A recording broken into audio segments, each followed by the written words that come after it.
Relations and functions हमने +1 class में भी पढ़ा था, उसमें जस्ट हमने डेफिनेशंस पढ़ी थी। +2 क्लास में इसकी टाइप्स आ गई हैं, दैट्स इट। हमने +1 क्लास में हमने सेट्स के बारे में पढ़ा था। सेट्स क्या होता है? हमने रिलेशंस के बारे में पढ़ा था। रिलेशंस में हमने क्या पढ़ा था? रिलेशंस में बात आई थी एक ऑर्डर्ड पेयर की और कार्टेशियन प्रोडक्ट की बात आई थी।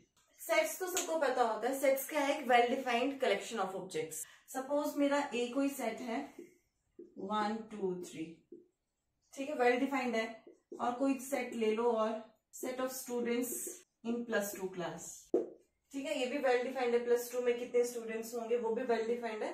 तो ये क्या चाहता है? आपके सेट्स के एग्जाम्पल। अब देखो ऑर्डर्ड पेयर और थोड़ा कार्टेशियन प्रोडक्ट्स की बात करते हैं। ऑर्डर्ड पेयर, ये सबसे पहले ये चैप्टर बच्चे बहुत बोरिंग समझते हैं। ये चैप्टर बिल्कुल भी बोरिंग नहीं है। इस चैप्टर को आप ये बोल सकते हो कि लॉजिकल चैप्टर है प्लस इंटरेस्टिंग टॉपिक है, ठीक है। तो ऑर्डर्ड पेयर की बात करते हैं, रटने की कोई जरूरत नहीं है। देखो ऑर्डर्ड पेयर मतलब कोई चीज पेयर में होगी। Ordered pair we mean simply a pair, ठीक है। ऑर्डर्ड पेयर मतलब पेयर में कोई चीज होगी, राइट। अब ऑर्डर्ड पेयर को जरा एग्जाम्पल से देखते हैं। देखो मैं बोल रही हूं कोई ए एंड बी मेरे कोई दो नॉन एम्प्टी सेट्स होंगे। इसकी डेफिनेशन और एग्जाम्पल स्टडी कर लेते हैं। मैं बोल रही हूं ए एंड बी कोई दो मेरे नॉन एम्प्टी सेट्स होंगे, मतलब वो खाली नहीं होंगे, वो वॉइड नहीं होंगे, उसमें कुछ ना कुछ एलिमेंट्स होंगे, ठीक है। ये आ गई नॉन एम्प्टी सेट की बात, ठीक है। ऑर्डर्ड पेयर में मतलब हम दो एलिमेंट्स को ऑर्डर पेयर में लिखेंगे। जो फर्स्ट एलिमेंट होगा वो फर्स्ट सेट से बिलोंग करेगा और जो सेकंड एलिमेंट होगा वो सेकंड सेट से बिलोंग करेगा। That is the definition of ordered pair. It means ये मेरा कोई एक्स और वाई की फॉर्म में होगा, जिसमें एक्स जो बिलोंग करेगा ए से बिलोंग करेगा, जो पहले वाला सेट है, पहला एलिमेंट पहले वाले सेट से बिलोंग करेगा, और जो दूसरा एलिमेंट है वो दूसरे सेट से बिलोंग करेगा। That is the definition of your ordered set. Just ये कोई लिखने का तरीका है जिसमें हम पहले वाले एलिमेंट को वो लिखेंगे जो पहले वाले सेट में आएगा और सेकंड एलिमेंट को हम वहां से पिक करेंगे जो सेकंड सेट से आएगा, ठीक है। तो ये क्या हो गया? Ordered pair. अब देखो बात आती है, इसके बाद आती है कार्टेशियन प्रोडक्ट की बात। कार्टेशियन प्रोडक्ट क्या होता है? कार्टेशियन प्रोडक्ट होता है set of all ordered pair. इसमें ऑर्डर्ड पेयर के सारे सेट्स आएंगे, ठीक है। सारे जो ऑर्डर्ड पेयर बनेगा that is your Cartesian product, ठीक है। और ये ऑर्डर्ड पेयर की बात अगर समझ आ गई होगी तो ही हमें कार्टेशियन प्रोडक्ट समझ आएगा। तो इस डेफिनेशन को थोड़े ध्यान से समझ लेना, ठीक है। अब करते हैं कार्टेशियन प्रोडक्ट की एग्जाम्पल से बात, ठीक है।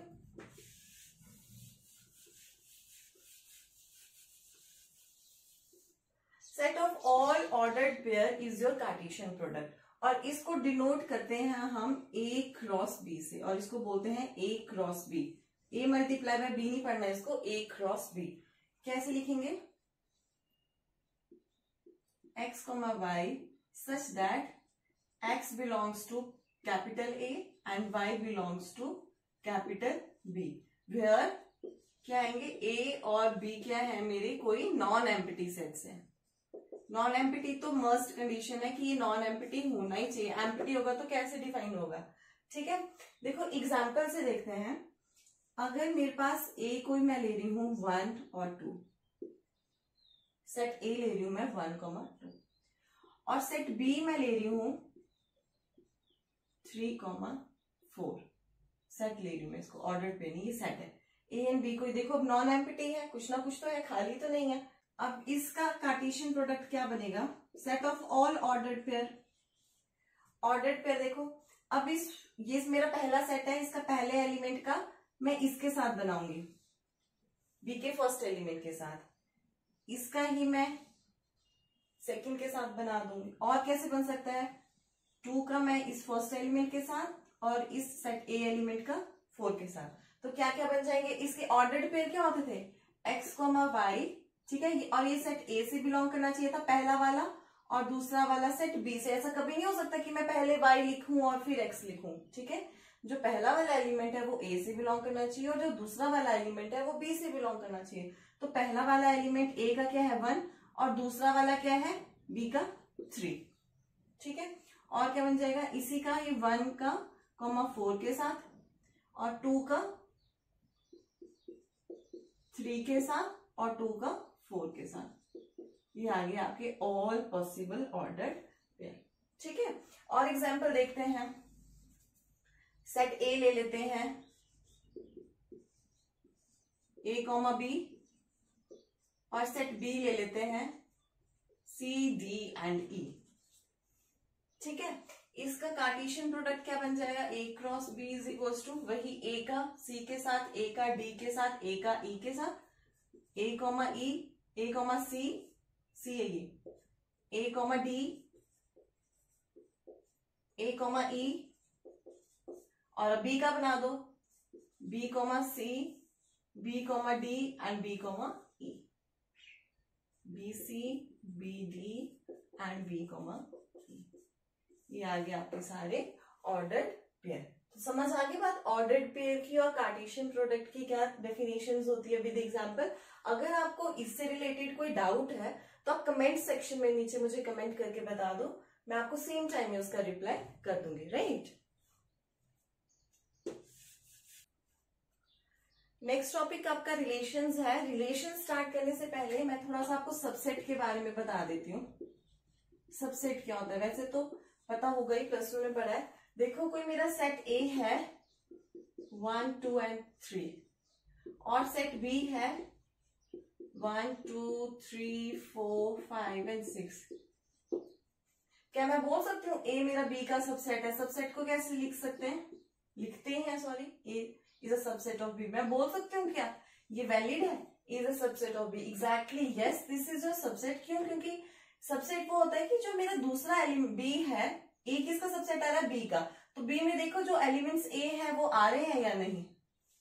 बी में देखो वो ए के एलिमेंट्स आ रहे हैं जो ए में बिलोंग कर रहे हैं, वो अगर बी में भी रहते हैं, बी में भी है, तो वो क्या आ जाएगा, A is a subset of B. अब देखो यहाँ पे ए क्या था 1 2 3 एंड बी क्या है 1 2 3 4 5 6, तो ये वाला बी में भी इंक्लूड है, तो मैं बोल सकती हूँ A is a subset of B.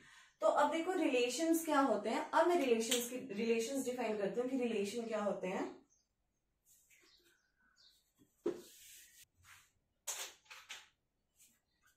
Relations बहुत इंपॉर्टेंट टॉपिक, इंटरेस्टिंग टॉपिक और लॉजिकल टॉपिक, ठीक है। और रिलेशंस देखो क्या होते हैं, जनरल डेली लाइफ में भी मदर फादर का रिलेशन होता है, मदर सन का रिलेशन होता है, मदर डॉटर का रिलेशन होता है। वैसे ही मैथ्स में भी रिलेशंस डिफाइन करते हैं। रिलेशंस कैसे, देखो रिलेशंस में जनरली पहले बता देती हूँ रिलेशंस क्या होते हैं। देखो अगर मैं लिखती हूँ x is greater than y, it means मेरा क्या, ये क्या बता रहा है कि x जो है मेरा y से बड़ा है, और रिलेशन कौन सा लग गया है, ग्रेटर देन का। इसमें क्या रिलेशन लगा है, ग्रेटर वाला रिलेशन लगा है। मतलब ऑर्डर्ड पेयर में x, y और रिलेशन डिफाइंड हुआ है कौन सा, ग्रेटर का, बोल सकते हो आप, ठीक है। और मैं नेक्स्ट एग्जांपल लेती हूँ, L is parallel to line M। मैं बता रही हूँ लाइन जो L है वो M के पैरेलल है, तो ऑर्डर्ड पेयर में L M लिख लूंगी, और रिलेशंस कौन सा डिफाइन हो रहा है यहाँ पे, पैरेलल का कॉन्सेप्ट आ रहा है। सेम अगर L is perpendicular to M बोल रही हूँ मैं, तो L और M मेरा ऑर्डर्ड पेयर में आ जाएगा, ऑर्डर्ड पेयर में होगा, और रिलेशन क्या है यहाँ पे, परपेंडिकुलर का, ठीक है।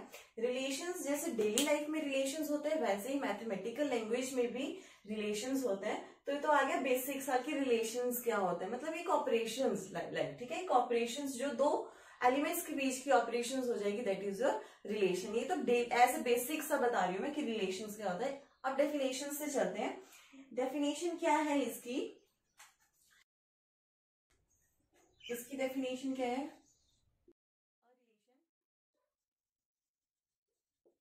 क्या रिलेशन की definition, a relation R from a set A to B is a subset of Cartesian product, all possible Cartesian product. जो मैंने कार्टेशियन प्रोडक्ट बताई उसके सबसेट्स जो होंगे वो आपके रिलेशंस होंगे, ठीक है। एग्जाम्पल से देखते हैं तो ज्यादा समझ आएगा।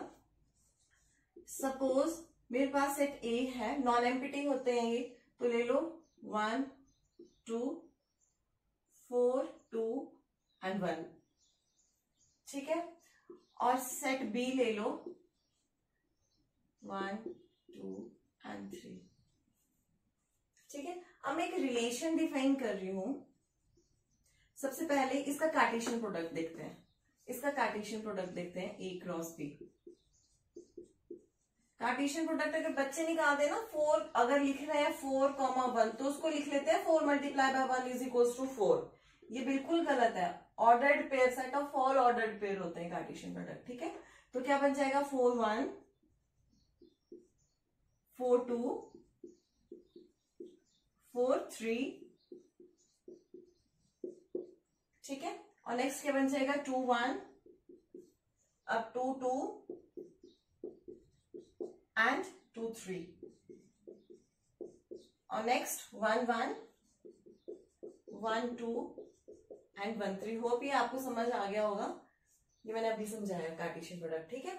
अब मैं एक रिलेशन आर ऐसा डिफाइन कर रही हूं x, y order pair such that x जो है should belongs to x is a even number, ऐसे लिखो।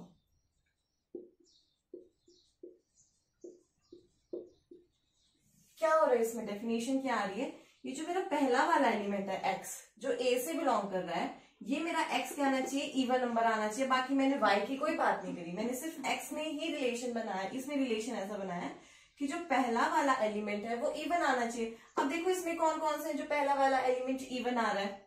एक तो आ रहा है ये, देखो ये इवन है 4,1। एक मेरा ये आ रहा है, ये भी इस रिलेशन में आ रहा है क्योंकि फर्स्ट 4 इवन है, ये इवन है। सेम 2,1 ये भी इवन नंबर है, 2,2 2,3। अब 1 तो नहीं आ, 1 आ रहा है, नहीं 1 नहीं आ रहा है क्योंकि ये ऑड नंबर है, तो 1 मेरे नहीं आएंगे। तो इसके क्या बन गया, रिलेशन क्या बनी, इसका क्या बन गया, सबसेट्स के आगे कार्टेशियन प्रोडक्ट्स के कौन कौन से आगे, 4 1 4 2 4 3 2 1 2 2 एंड 2 3।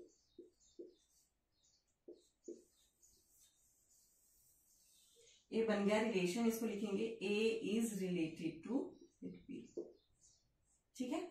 अब ये देखो 4 1 4 2 4 3 2 1 2 2 2 3, ये आगे ना इसके सबसेट्स, ये इसके सबसेट्स आगे, तो वही है रिलेशन की definition. A relation R from a set A to B is a subset of Cartesian product. Subset इसलिए आगे क्योंकि ये एलिमेंट इसमें बिलोंग कर रहे हैं। कार्टेशियन प्रोडक्ट का ओवरऑल जो सबसेट आएगा दैट इज योर रिलेशन, और वो डिपेंड करेगा जो हमने रिलेशन डिफाइन किए हैं, राइट। ये होगी आपकी रिलेशन की डेफिनेशंस, ठीक है। अब बात आती है रिलेशंस में, अब प्लस, ये तो +1 का कॉन्सेप्ट था। +2 क्लास में क्या डिफाइन हुई है नई चीजें, +2 क्लास में इसकी प्रॉपर्टीज एंड टाइप्स आए हुए, बस दैट्स इट। और उन्हीं प्रॉपर्टीज पे क्या है एक्सरसाइज सारी डिस्कस की है, ठीक है। अब देखते हैं इसके टाइप्स क्या है और इसके एग्जाम्पल्स कैसे आते हैं, राइट।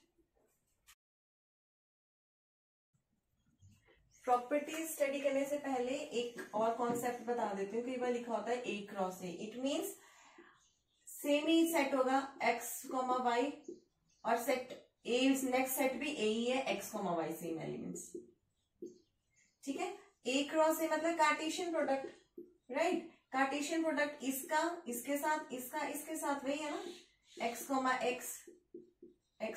y, और इसका इसके साथ और इसका इसके साथ y, x और y, y, ये है इसके ऑर्डर्ड पेयर।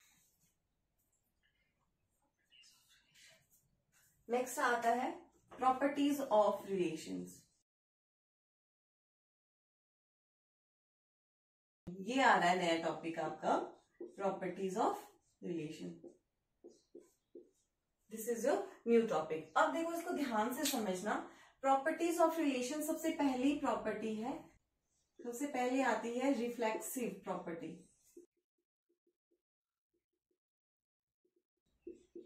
क्या डेफिनेशन होती है रिफ्लेक्सिव प्रॉपर्टी, डेफिनेशन लिख लेते हैं उसके बाद मैं आपको समझाती हूँ, आप भी राइट डाउन करो इसको, राइट। ठीक है, क्या डेफिनेशन है आपकी रिफ्लेक्सिव रिलेशन की।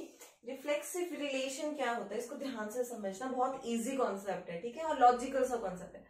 A relation R on a set A is said to be reflexive relation। कब होगा वो relation R रिफ्लेक्सिव सेट ए पर इफ एवरी एलिमेंट ऑफ ए, जो ए का हर एक एलिमेंट है, इज रिलेटेड टू इटसेल्फ, वो खुद से ही रिलेट होगा, thus R is reflexive if and only if ये every element of A is related to itself, x, x belongs to R. ठीक है, अब इसको एग्जाम्पल से देखते हैं तो आपको ज्यादा क्लियर हो जाएगा.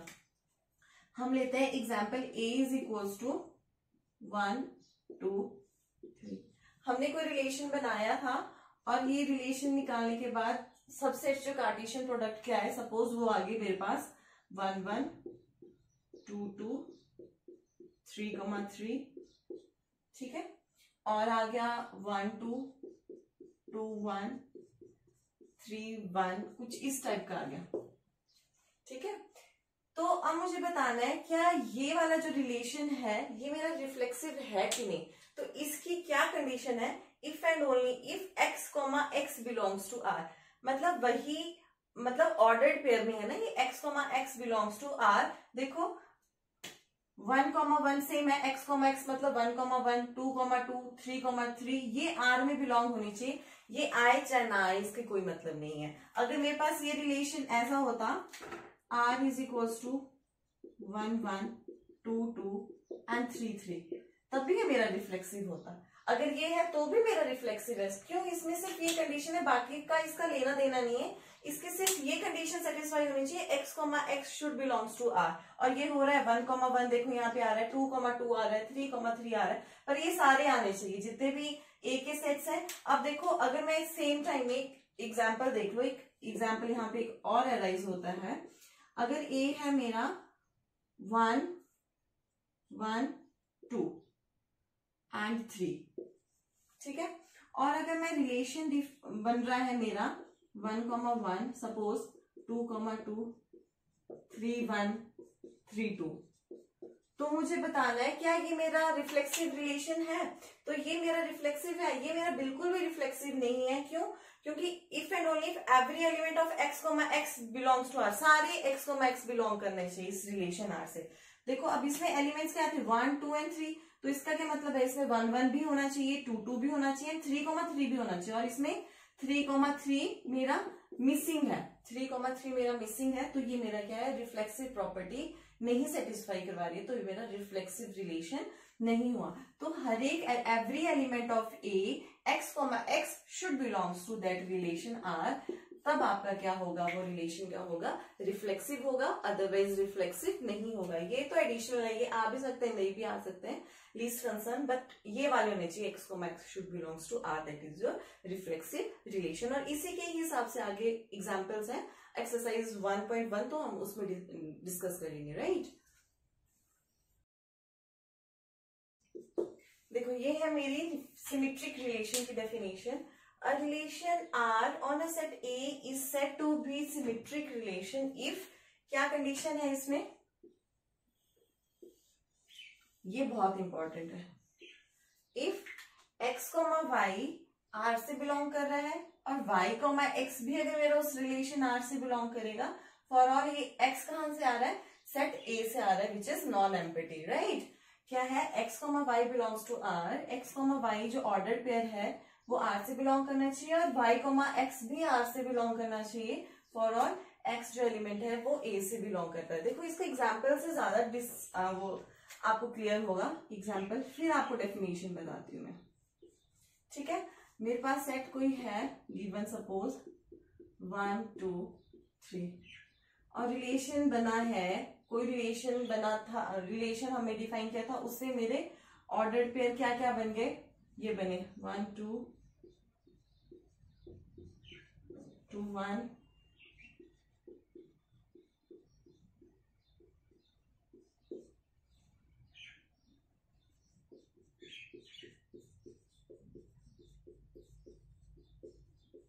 अब देखो x y belongs to R, y x भी आर से बिलोंग कर रहा है. ठीक है, अब देखो यहाँ पे क्या एक्स वाई 1 2 है, इसका वाई एक्स क्या बन जाएगा 2 1, तो देखो इसमें बिलोंग कर रहा है. अब नेक्स्ट देखो 2 3 है, इसका वाई एक्स क्या बन जाएगा 3 2, जो इस रिलेशन में बिलोंग कर रहा है. और 1 1 का वाई एक्स क्या बन जाएगा सेम 1 1, जो यही है.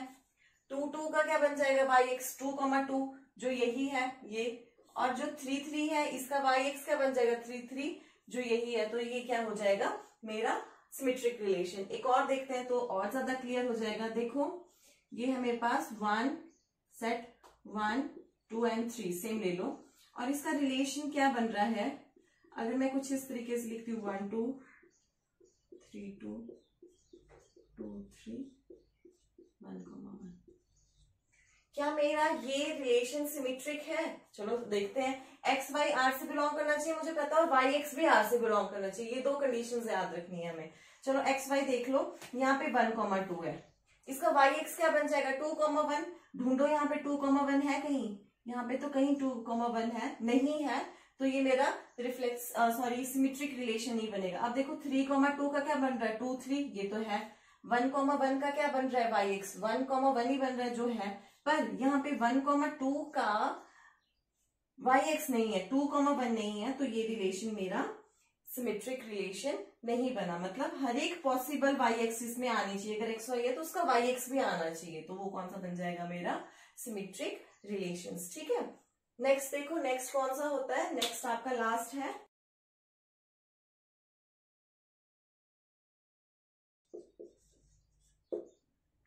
अब देखो ट्रांजिटिव रिलेशन क्या आ रहा है, a relation R on a set A is said to be transitive relation if x y मेरा आर से बिलोंग कर रहा है, वाई जेड मेरा आर से बिलोंग कर रहा है, implies x comma z should also belongs to R for all x belongs to A. अब थोड़ा समझ आ रही होगी ये डेफिनेशन, ये आपके लिए थोड़ा नया कंसेप्ट है, पर ये बहुत इजी कॉन्सेप्ट है, बहुत इजी टॉपिक है, बहुत ही ज्यादा इजी टॉपिक है। एक्स वाई मेरा आर से बिलोंग करना चाहिए, सेम टाइम में वाई कॉमा जेड भी मेरा आर से बिलोंग करना चाहिए, इंप्लाइज एक्स कॉमा जेड, ये कंडीशन है, जो एक्स कॉमा जेड है वो भी मेरे आर से बिलोंग करनी चाहिए। ठीक है, अब देखो इसको बेसिक सा देखते हैं। सेट ऑफ पैरेलल लाइंस, ये मेरी कोई एल लाइन है, ये कोई मेरी इसको एक्स ले लो, एग्जाम्पल हमने एक्स वाई जेड से की, ये मेरा एक्स है, ये वाई है और ये जेड है, लग रही है पैरेलल। ठीक है, एक्स मेरा वाई के पैरेलल है, वाई भी मेरा एक्स के पैरेलल है, इंप्लाइज एक्स और जेड भी तो पैरेलल आएगा, ये भी तो पैरेलल लाइंस है आपस में, एक्स और वाई आपस में पैरेलल लाइंस है, वाई और एक्स भी पैरेलल लाइंस है, और एक्स कोमा जेड भी मेरी पैरेलल लाइंस है। ये क्या हो गया मेरा ट्रांजिटिव रिलेशंस। ठीक है, तो एक्स अगर वाई के बराबर है, वाई एक्स भी उसमें बराबर नहीं है, एक्स वाई अगर उस रिलेशन में है, वाई एक्स अगर उस रिलेशन में है, एक्स कॉमा जेड भी आना चाहिए, तभी मेरा कौन सा वो ट्रांजिटिव रिलेशन की प्रॉपर्टी सेटिस्फाई करेगा, अदरवाइज नहीं। ठीक है, ट्रांजिटिव रिलेशंस, राइट। ये मैंने अभी आपको बेसिक करवाया, इसके एग्जाम्पल्स मैं आपको कल करवाऊंगी, इसके एग्जाम्पल्स मतलब 1.1 एक्सरसाइज में आपको कल वाली वीडियो में डालूंगी। तो अभी तक के लिए इतना ही था। आज के दिन आप ये सारी प्रॉपर्टीज, सारा बेसिक प्रॉपर्टीज सारी रिवाइज कर लो, ताकि वो कल के क्वेश्चंस में अटेम्प्ट करने में काम आ जाए। ठीक है, अगर आपको बेसिक पता है तो एग्जाम्पल्स इजिली हो जाएंगे, right. So that was all about my topic. If you are new to my channel, please do subscribe and press the bell icon for further updates. Thank you.